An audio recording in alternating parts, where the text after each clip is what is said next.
जय हिंद दोस्तों। आज की क्लास में हम लोग मूल विधि का एक नया टॉपिक डिस्कस करने वाले हैं जिसका नाम है भारतीय नागरिक सुरक्षा संहिता।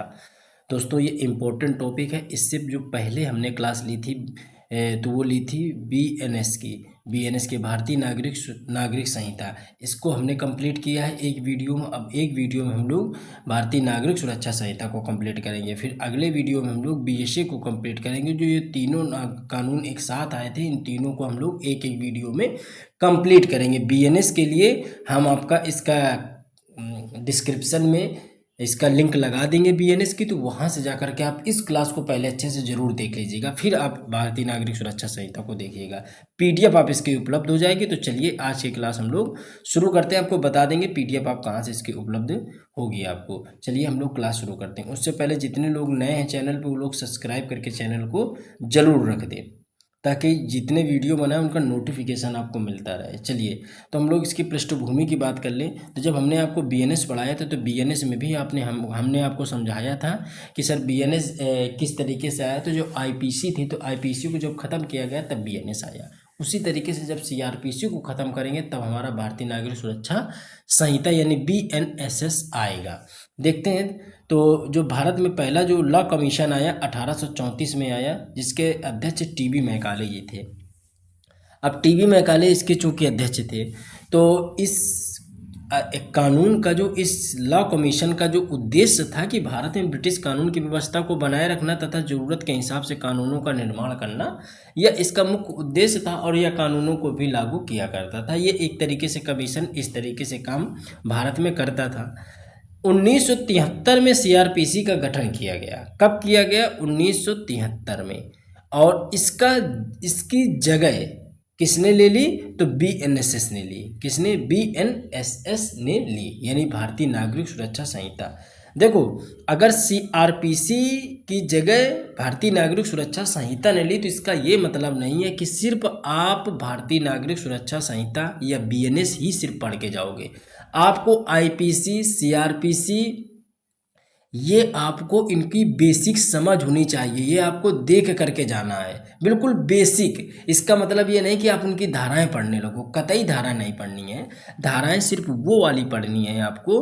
धाराएं सिर्फ वो वाली देखनी है जो ऐसी धाराएं जो बीएनएस में थी, जो आईपीसी में थी या सीआरपीसी में थी, और उनको जब बीएनएस या बीएनएसएस में जोड़ा गया तो उसमें फेरबदल किया गया, तो उन धाराओं को आपको सिर्फ पढ़ना है। ठीक है, इस तरीके से आप 400-400, 500-500 धाराएं एक साथ नहीं पढ़ सकते। इस बात का आप ध्यान रखिएगा। अब देखते हैं इस स्लाइड में देखते हैं कि जैसे आईपीसी थी तो आईपीसी की जगह इसके गठन 1860 में हुआ। इसकी जगह किसने ली? तो बीएनएस ने ली। ये हमने आपको बताया था। किसने ली? बीएनएस ने ली।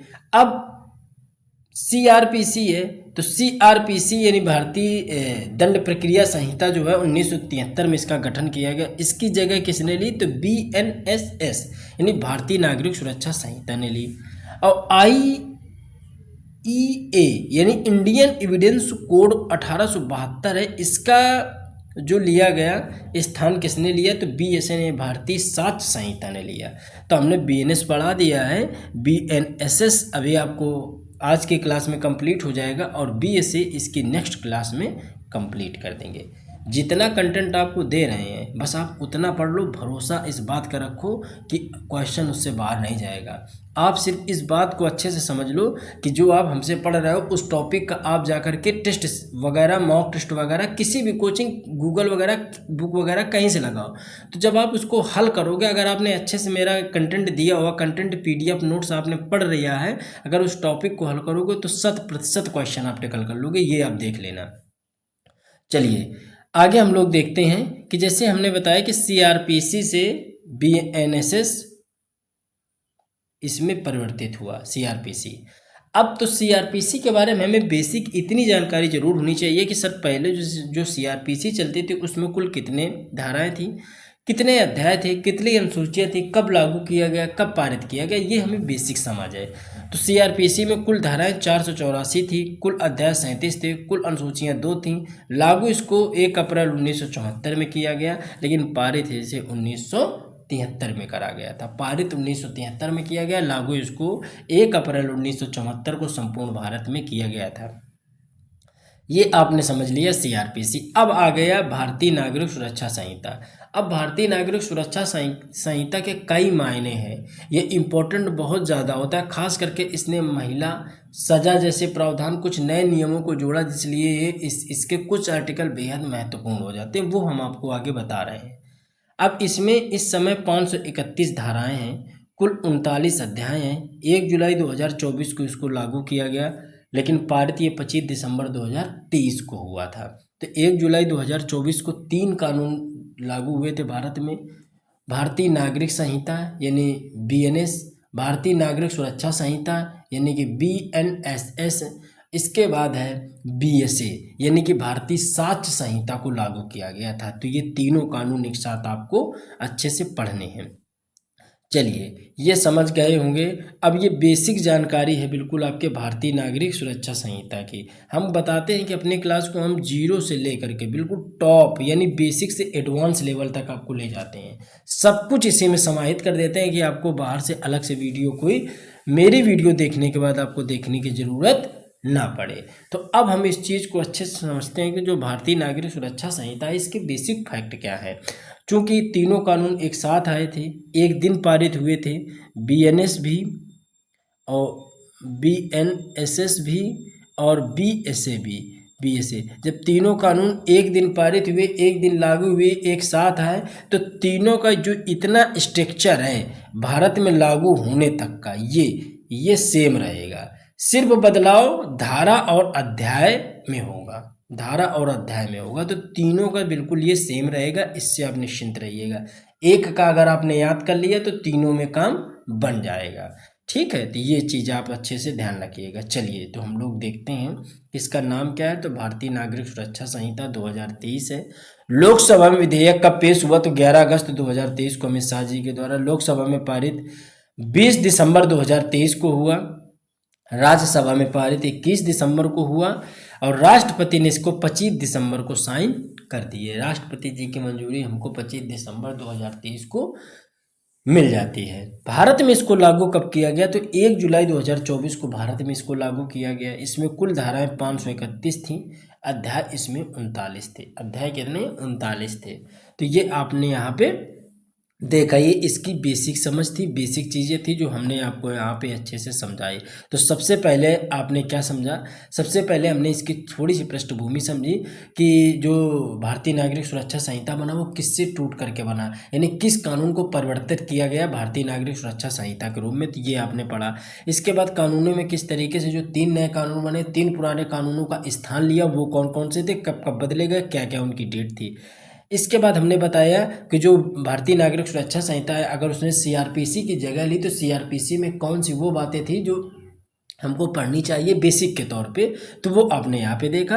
और भारतीय नागरिक सुरक्षा संहिता का भी आपने देखा। अब भारतीय नागरिक सुरक्षा संहिता के लिए बेसिक जानकारी ली कि लोकसभा, राज्यसभा, राष्ट्रपति कब पारित हुआ, कब लागू हुआ, कितनी धाराएं, कितने अध्याय, कितने चैप्टर, क्या नाम था इसका, ये सब आपने अच्छे से यहाँ पे डिस्कस किया, अच्छे से समझा। आई होप आप बिल्कुल सही जिस तरीके से हम आपको समझाना चाह रहे हैं वैसे आपके दिमाग में एक सीरीज, एक सीढ़ी नुमा बनती चली जा रही होगी कि सबसे पहले ये इस तरीके से हमें पढ़ना, यही एक तरीका होता है, बिल्कुल सिस्टम से उसको पढ़ते चले जाओ।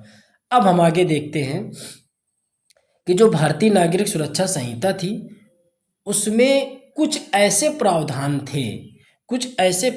थे कि भारतीय नागरिक सुरक्षा संहिता 2023 में कुछ नई धाराएं जोड़ी गई थी, वो हमने यहाँ पे आपके मेंशन की है, वो धाराएं हमने यहाँ पे मेंशन की है। और सीआरपीसी के वो प्रावधान जो संविधान के साथ साथ बीएनएस में भी जोड़े गए थे, समझे, जो बीएनएस में जोड़े गए थे, बीएनएसएस में जोड़े गए थे, वो कौन से थे, तो वो भी हमने यहाँ पे लिख रखा है।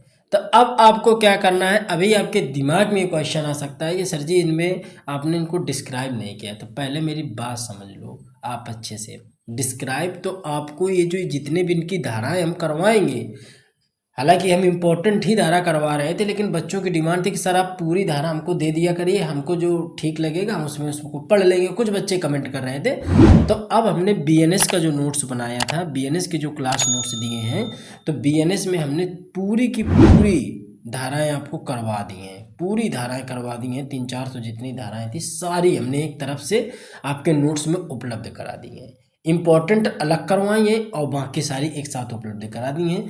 उसी तरीके से इम्पॉर्टेंट धाराएं इसमें करवाएंगे अलग से, बाकी एक साथ पूरी धाराएं आपको भी इसमें भारतीय नागरिक सुरक्षा संहिता में दे देंगे। तो ये चीज़ आपने समझी। तो आपको सिर्फ इतना ये यहाँ पे अच्छे से देखना है कि कौन से वो धाराएं थी जो भारतीय नागरिक सुरक्षा संहिता में नई जोड़ी गई। अब नई जोड़ी गई, ऑप्शन आपको ये दिया जा सकता है निम्नलिखित में से किस धारा को भारतीय नागरिक सुरक्षा संहिता में जोड़ा गया था। अब इसी से आपको उठा के ऑप्शन दे देगा। तो सिर्फ अभी इसका डिस्क्रिप्शन जो आप पढ़ोगे वो आगे पढ़ोगे।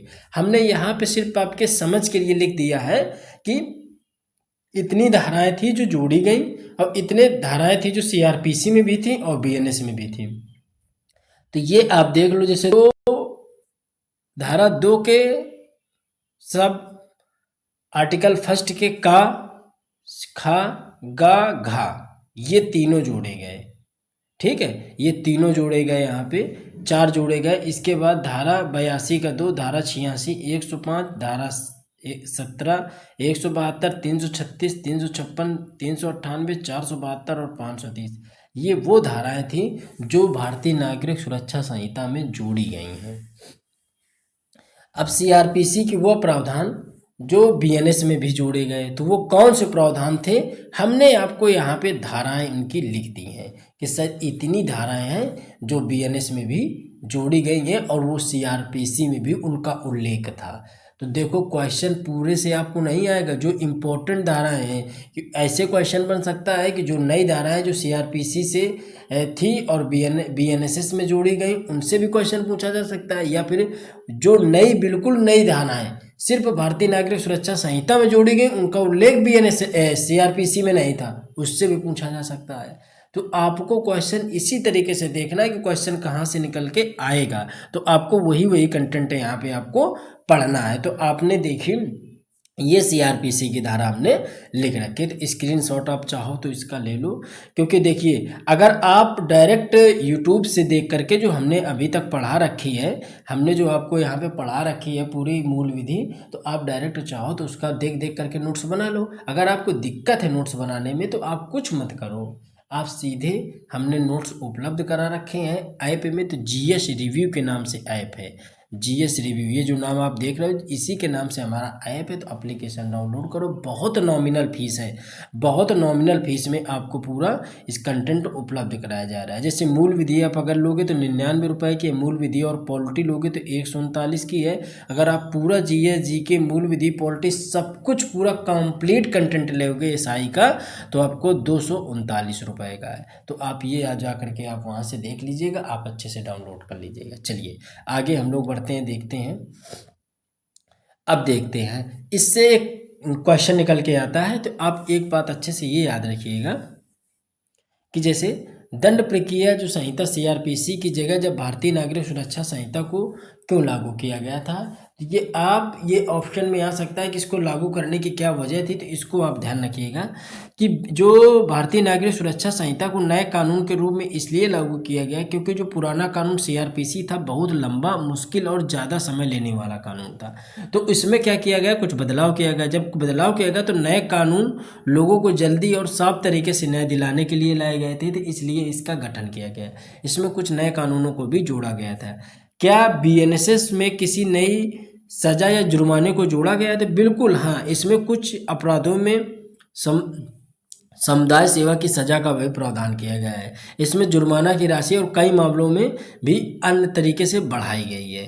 नए कानूनों में महिलाओं के लिए क्या खास दिया था, तो इस जो नए कानून में महिलाओं को रात 6 बजे के बाद और सुबह 6 बजे से पहले बिना मजिस्ट्रेट की इजाज़त के गिरफ्तार नहीं किया जा सकता, ये पावर दे दी हमारी भारतीय नागरिक सुरक्षा संहिता ने। साथ ही महिला की जांच और बयान लेने पर भी महिला ऑफिसर की मौजूदगी होनी चाहिए। ठीक है, मौजूदगी होनी चाहिए। तो ये कानून जो था ये सब भारतीय नागरिक सुरक्षा संहिता के अंतर्गत आपको देखने को मिलता है।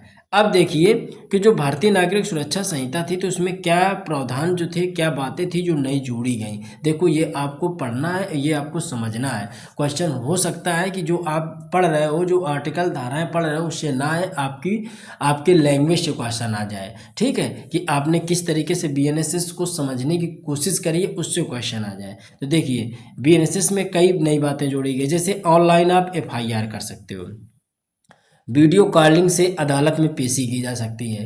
ठीक है, और वीडियो कॉलिंग का मतलब ये है कि जैसे आप भौतिक रूप से अदालत में उपस्थित नहीं हो सकते, किसी कारणवश आप बाहर हो और इतना समय उसमें लग सकता है कि आप चाह करके भी वापस आओगे तब भी अदालत के समय तक नहीं पहुंच सकते, तो आप वीडियो कॉलिंग से आप अपना प्रमाण दे सकते हो, आप अपनी बात रख सकते हो, आप अपने साक्ष्य को प्रस्तुत कर सकते हो कोर्ट में। तो ये भी व्यवस्था है। तलाशी की वीडियो रिकॉर्डिंग की जा सकती है। फॉरेंसिक जांच जरूरी है किसी मामले में। समय तय किया गया है कि किस केस को कितने दिन में खत्म करना है, ये चीज़ यहाँ पे।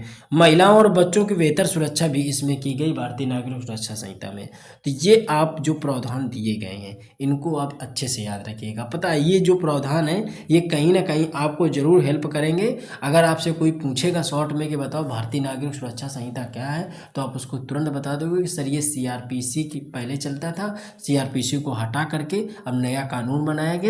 सीआरपीसी 1973 में गठित हुआ था, तो जब नया कानून आया तो आया भारतीय नागरिक सुरक्षा संहिता जो 2023 में आया। तो बोलेंगे उसमें दोनों में अंतर क्या था, तो वो बताओगे कि सीआरपीसी सर बहुत लंबा चौड़ा था और उसमें कुछ नई धाराएं, कुछ नए प्रावधान जोड़े घटाए गए थे, वो जोड़े गए किसमें, भारतीय नागरिक सुरक्षा संहिता में। तो अगर पूछे कि भारतीय नागरिक सुरक्षा संहिता में क्या क्या दर्ज है, तो आप ये बताओगे कि सर इतनी चीज़ें थी जो हम लोग भारतीय नागरिक सुरक्षा संहिता में देखने को हमें नए तरीके से मिलता है।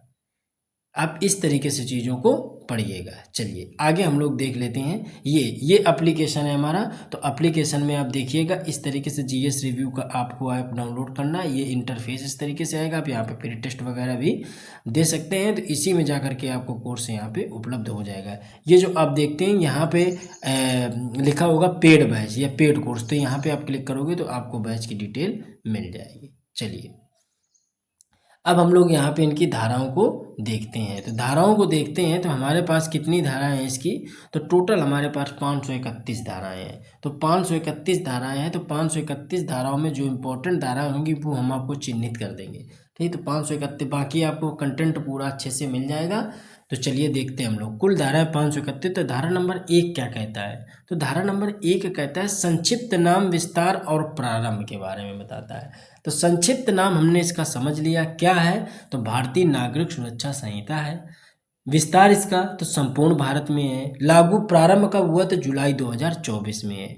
लेकिन इसमें एक कंडीशन है और इसी से क्वेश्चन हो सकता है आपसे पूछा जाए क्या कंडीशन है, तो कंडीशन ये है कि ये धाराएं सब जगह लागू नहीं होंगी, कहीं पे लागू होंगी कहीं पे नहीं।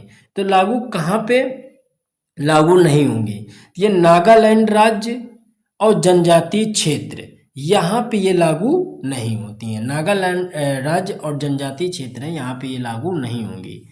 लेकिन अध्याय 9, 11, 12 नागालैंड एवं जनजातीय क्षेत्रों में लागू होगा, इम्पोर्टेंट है।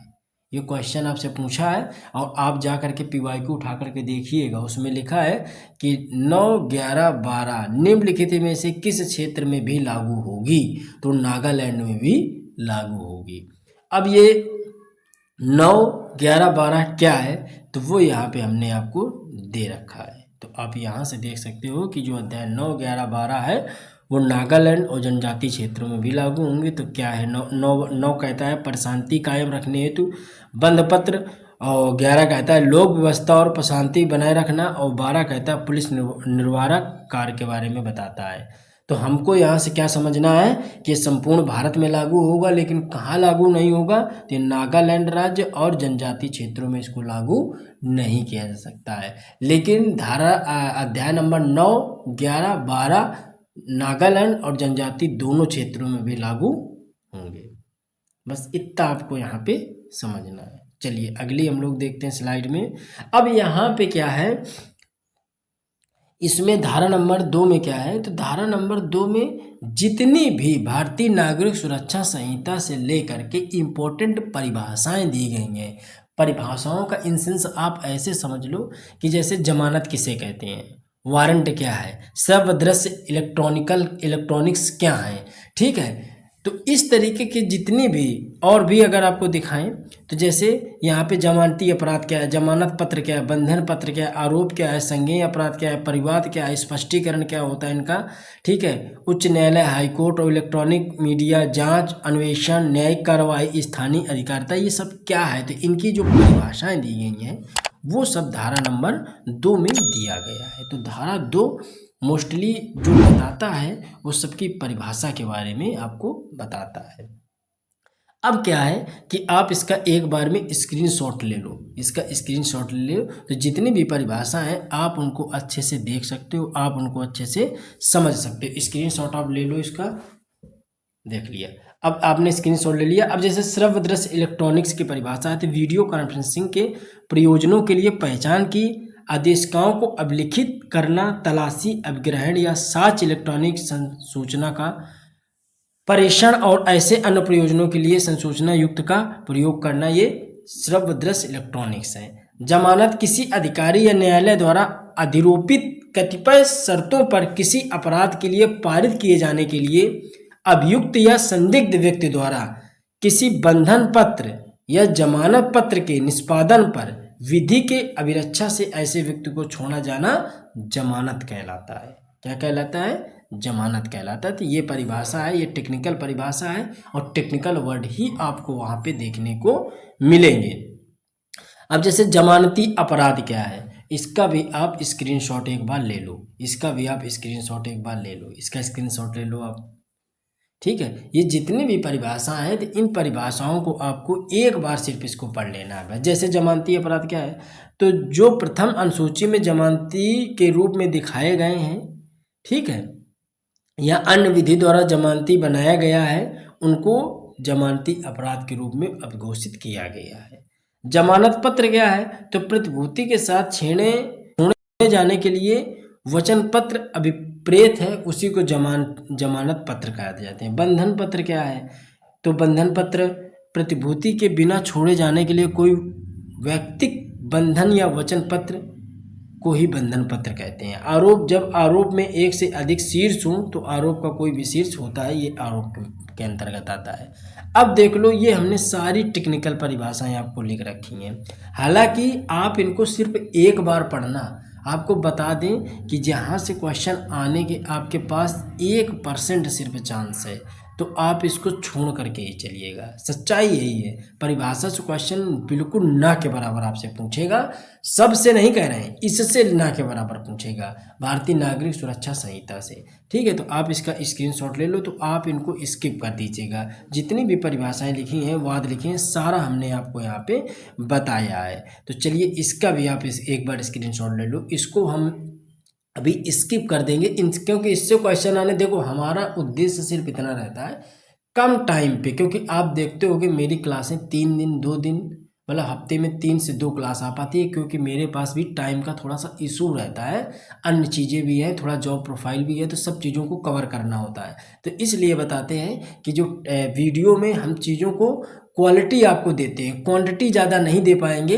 लेकिन क्वालिटी सबसे बेहतरीन होगी। इस बात का हमने वादा आपसे किया था जब हमने चैनल को चालू करा था। ठीक है, तो आप इसका भी स्क्रीनशॉट ले लो और इसका भी आपको करवा देना है। जो बच्चे नोट्स बना रहे हैं उनके लिए अच्छा है, वो बच्चे स्क्रीनशॉट ले करके अपना बाद में लिख सकते हैं। जिनको PDF चाहिए तो हमने आपको तरीका बता दिया है, आप PDF आपको मिल जाएगी।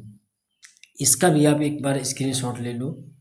ठीक है, ये सारी आपकी परिभाषाएं दी गई हैं, तो परिभाषाओं को यहाँ पे रटाना और पढ़ाने से समय ज़्यादा बर्बाद होगा, वीडियो भी लंबी होगी, उससे कोई फ़ायदा नहीं है। तो यहाँ पे आप इसका स्क्रीनशॉट ले लोगे, बाद में आप अपना अच्छे से चीज़ों को नोट करना हो तो नोट कर लीजिएगा। वैसे हमने आपको बता दिया है पूरी इसकी कि आपको यहाँ से क्वेश्चन आने के बिल्कुल ना के बराबर चांस है। अब देखो धारा नंबर 3, ये इम्पोर्टेंट है। धारा नंबर 3 ये भी आपने देख लिया। धारा नंबर 3 हम लोग देखते हैं। धारा नंबर 3 क्यों इम्पोर्टेंट है, तो धारा नंबर 3 इसलिए कि निर्देशों का अर्थ लगाना इसमें बताया गया है। जैसे महानगर क्षेत्र में इसका क्या अर्थ होगा, अन्य क्षेत्रों में इसका क्या अर्थ होगा। आप देखे होंगे कि जो मजिस्ट्रेट है उसको महानगरों में MM लिखा जाता है, अन्य जगह JM लिखा जाता है। द्वितीय वर्ग का जो मजिस्ट्रेट होता है उसको भी MM लिखा जाता है और जगह पे JMSC लिखा जाता है। प्रथम वर्ग मजिस्ट्रेट को MM लिखा जाता है और अन्य जगह JMFC लिखा जाता है। मुख्य न्यायिक मजिस्ट्रेट को C यानी चीफ मजिस्ट्रेट के रूप में जानते हैं हम लोग, और इसमें यहाँ पे लिखा जाता है CJM के रूप में। तो ये एक तरीके से जो दी गई परिभाषाएं हैं, परिभाषाओं में दिए गए जो शब्द हैं शॉर्ट में, तो उन चीज़ों को यहाँ पे संदर्भित करता है। जिन शॉर्ट में बताता है कि मजिस्ट्रेट को, द्वितीय वर्ग, प्रथम वर्ग, मुख्य न्यायिक को किस तरीके से हम लोग शॉर्ट फॉर्म में यहाँ पे जानते हैं। चलिए आगे हम लोग देखते हैं इसी में धारा नंबर 4 क्या बताता है। धारा नंबर 4 हमें बताता है कि जो बीएनएस और अन्य विधियों के अधीन विचारण, बीएनएस के अधीन सभी अपराधों का अन्वेषण, जांच, विचारण भारतीय न्याय सुरक्षा संहिता के अनुसार होगा। ठीक है, यानी कि जो बीएनएस के भी जितने भी जांच वगैरह होंगी, अगर कोई केस दर्ज होता है, कोई जांच वगैरह अगर उसमें पुलिस करती है, तो भारतीय नागरिक सुरक्षा संहिता के अधीन उसको करना होगा। उनके भी अनुच्छेद, उनके भी धाराएं, उनके भी भागों को ध्यान पे रखना होगा। अन्य विधि के अधीन सभी अपराधों का अन्वेषण, जांच, विचारण बीएनएस के अनुसार या उसी के नियम कानून के हिसाब से ही होगा। ये बात आप याद रखिएगा। अब इसमें एक एक केस का नाम आपको याद रखना है। कौन सा? ओम प्रकाश नारायण, तमिलनाडु राज्य, ये केस था। इसको नाम को आपको याद रखना है।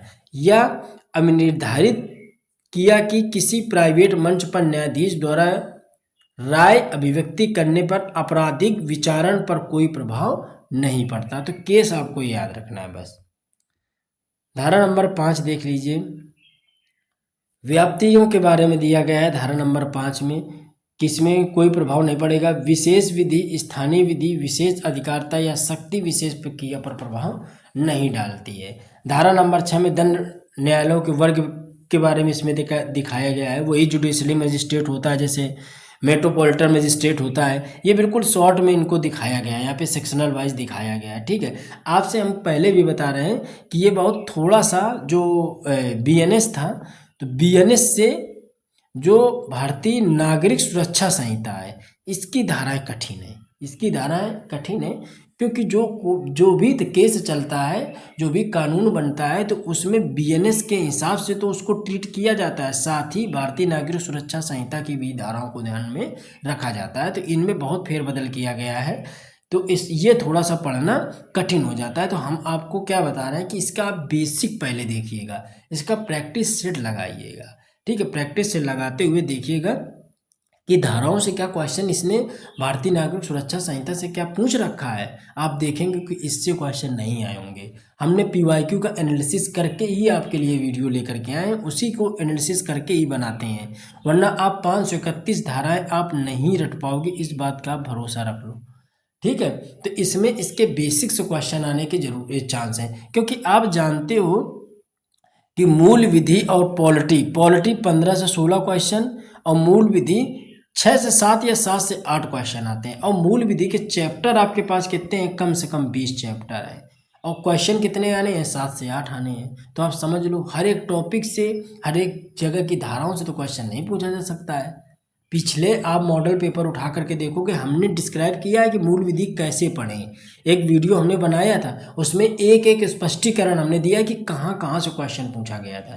तो इन धाराओं पे आप ध्यान मत दीजिएगा, मेरी एक पर्सनल सलाह है। बाकी कुछ बहुत ज़्यादा पठंतु लोग होते हैं, उनको सिर्फ ज़्यादा कंटेंट ही पसंद आता है, तो वो लोगों के लिए है कि वो लोग अपना धाराएँ अच्छे से पढ़ सकते हैं। ऐसे धारा नंबर 7 में भी दिया गया है कि प्रत्येक, धारा नंबर 7 के इसमें फर्स्ट सेकंड थर्ड करके दिए गए, प्रत्येक राज्य का एक सेशन खंड होगा एवं प्रत्येक सेशन खंड का या अधिक जिलों से मिलकर बना होगा। तो ये धारा नंबर 7 का फर्स्ट बताता है। धारा नंबर 7 का दो का सब टाइटल 3, राज्य सरकार उच्च न्यायालय के परामर्श पश्चात, ये बताता है राज्य सरकार जो चलेगी उच्च न्यायालय के परामर्श पश्चात ही चलेगी। धारा 7 का 2 बताता है खंडों की सीमाओं या संख्याओं में परिवर्तन कर सकती है। धारा 7 का 3 बताता है जिलों या उपखंडों में विभाजित कर सकती है। धारा 7 का 4 बताता है इस संहिता के प्रारंभ के समय जो सेशन खंड, जिले उपखंड विद्यमान थे वे इस धारा के अधीन बनाए गए हैं, वो इस धारा के अधीन बनाए गए हैं। धारा 8 धारा 8, इसके अलावा धारा 9 और धारा 10। यहाँ पर हमने आपको 10 तक की इन चीज़ों की जानकारी यहाँ पे प्रोवाइड कराई है कि आप 10 तक यहाँ पे धाराएं देख सकते हैं। लेकिन मेरी एक पर्सनल आपको व्यक्तिगत राय है कि आप धाराओं पे फोकस मत करिएगा, वो भी खास करके भारतीय नागरिक सुरक्षा संहिता की, भारतीय नागरिक सुरक्षा संहिता की इनकी धाराएं आप मत पढ़िएगा। धाराओं से क्वेश्चन आपसे नहीं पूछेगा, वरना पढ़ने को तो जब सब कुछ आपको पूरी मूल विधि ही दे दी जाएगी, बिल्कुल किताब की किताब छपवा दी जाएगी, तो क्वेश्चन उससे तो बाहर जाएगा नहीं। लेकिन हमारा उद्देश्य सिर्फ इतना है कि आप वो चीज़ें पढ़ो जहाँ से आप ज़्यादा से ज़्यादा नंबर टिकल कर सको। चलिए, तो आपको बताते हैं धारा नंबर 8 का भी इसी तरीके से है कि धारा 8 में राज्य सरकार प्रत्येक सेशन खंड के लिए एक सेशन न्यायालय की स्थापना करेगी। सेशन न्यायालय में एक पीठासीन न्यायाधीश होगा जो नियुक्ति उच्च न्यायालय करेगा, जिसकी नियुक्ति कौन करेगा? उच्च न्यायालय करेगा।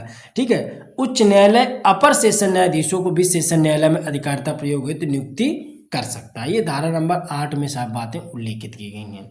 उच्च न्यायालय द्वारा एक सेशन खंड के सेशन न्यायाधीश को दूसरे खंड या अपर सेशन न्यायाधीश नियुक्त कर सकता है।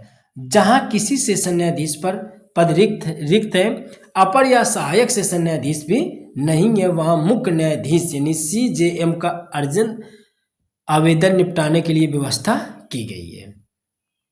बैठक सेशन न्यायालय समानता अपनी बैठक उस स्थान पर करेगा जो हाईकोर्ट निर्दिष्ट करेगा। सेशन न्यायाधीश अपर सेशन न्यायाधीश के बीच कार्य वितरण के संबंध में आदेश दे सकेगा। सेशन न्यायाधीश की अनुपस्थिति में एडीजे काम करेगा। एडीजे की अनुपस्थिति में CJM अपना आवेदन निपटा सकेगा। तो ये धारा नंबर 8 में है, सेशन न्यायालय के बारे में बताता है। तो आप सिर्फ धारा 8 को याद रखिएगा, सेशन न्यायालय, ये उसके डिस्क्रिप्शन के तौर पे दिखाया गया है। धारा नंबर 9 देख लो, न्यायिक मजिस्ट्रेटों के न्यायालय स्थापना प्रत्येक जिले में प्रथम वर्ग एवं द्वितीय वर्ग न्यायिक मजिस्ट्रेटों के इतने न्यायालय एवं स्थान राज्य सरकार उच्च न्यायालय के परामर्श से स्थापित करेगी। उच्च न्यायालय की आपको परामर्श लेनी पड़ेगी। नियुक्ति उच्च न्यायालय के द्वारा की जाएगी। शक्तियां प्रदान करना, हाई कोर्ट आवश्यकता होने पर सिविल न्यायालय को प्रथम या द्वितीय वर्ग मजिस्ट्रेट की शक्ति भी प्रदान कर सकता है। अब धारा नंबर 10 देख लेते हैं। धारा नंबर 10 क्या है? मुख्य न्यायिक मजिस्ट्रेट और अपर मुख्य न्यायिक मजिस्ट्रेट नियुक्ति व उच्च न्यायालय द्वारा प्रत्येक जिले में CMFC को CJM नियुक्त करेगा। पर्यवेक्षण और नियंत्रण के बारे में प्रत्येक उपखंड न्यायिक मजिस्ट्रेट के साधारण नियंत्रण में CJM से भिन्न न्यायिक मजिस्ट्रेट काम पर पर्यवेक्षण और निरीक्षण की शक्ति देगा। आपको एक सच्चाई बता दें, ये हमने 10 तक यहाँ पे करी है, बाकी आपकी धाराएं इसको नोट्स में हमने समाहित करा दी हैं, तो आपको नोट्स में ये चीज़ें उपलब्ध हो जाएंगी, आप निश्चिंत रहिएगा। आपने देखा होगा BNSS को बहुत कम लोगों ने ही डिस्कस कर रखा है, चैनल पे भी यूट्यूब पे भी डिस्कस देखिएगा आप। उसकी एक वजह है क्योंकि BNSS बहुत टिपिकल टॉपिक है एक तरीके से देखा जाए तो, क्योंकि इसकी धाराएं बहुत टिपिकल हैं, इसको लोग पढ़ाने से बचते हैं। और इसकी धाराओं से भी ये भी अच्छी बात है कि इसकी धाराओं से क्वेश्चन भी नहीं आता है। तो आप लोग भी बस काम इतना करिएगा, इसकी बेसिक जो हमने पढ़ाया है बेसिक आप ध्यान रखिएगा, और बीच बीच में जो हमने धाराएँ बताई हैं उन धाराओं को ध्यान रखिएगा। बस आप इसके पूरी धाराओं के बारे में छोड़ दीजिए, स्किप कर दीजिए, आप बात मान लीजिए मेरी, वरना आप बाद में इन चीज़ों पे रिग्रेट करेंगे कि सर वास्तव में इन चीज़ों से क्वेश्चन नहीं आया। अब देखो क्वेश्चन आ जाता है वो एक अलग की बात है कि एक क्वेश्चन आपका निकल के आ गया धाराओं से, तो अगर एक आप नहीं भी कर पाए तो आप दूसरी जगह तो अपनी पकड़ बना लोगे। इन धाराओं के चक्कर में आप पूरा डिस्टर्ब हो जाओगे। तो इसकी जो 531 धारा है इनको आप स्किप करके चलिएगा, इनको मत पढ़िएगा, इसकी बेसिक आप कमांड बना कर चलिएगा। BNSS और BSS तीनों को बेसिक अच्छे से पढ़ लीजिए, जो इंपॉर्टेंट है वो धाराएं हमने आपको बता दी हैं। चलिए दोस्तों, अगला वीडियो हम जल्द लेकर के आएंगे, तो आप कमेंट सेक्शन में डाल दीजिए सब टॉपिक कौन सा लेकर के आए। आप लोग वीडियो को प्लीज़ ज़्यादा से ज़्यादा लोगों तक शेयर करिएगा। चलिए मिलते हैं अपने अगले वीडियो में, तब तक जय हिंद जय भारत।